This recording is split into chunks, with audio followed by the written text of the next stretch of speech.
पचरा लिखवाई मनोज परदेसी के बोलाई के गवाई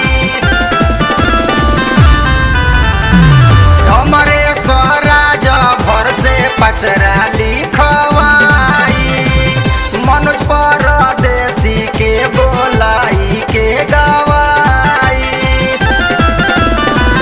खुश होई है मिंटू भैया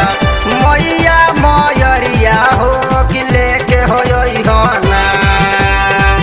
खुश होई है मिंटू भैया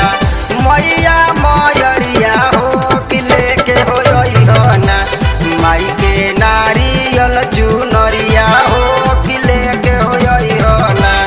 माई के नारियल चुनरिया हो कि लेके होई हना जाहो जाहो जाहो सोइया भेल दी बजरिया हो कि लेके होई हना जाहो जाहो जाहो सोइया बेलथरा बजरिया हो कि लेके होई हना माई के नारियल चुनरिया हो कि लेके होई हना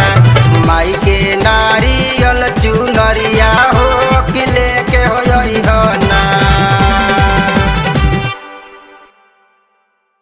Subscribe to CM Music India and click on the bell icon to get regular update. Thank you.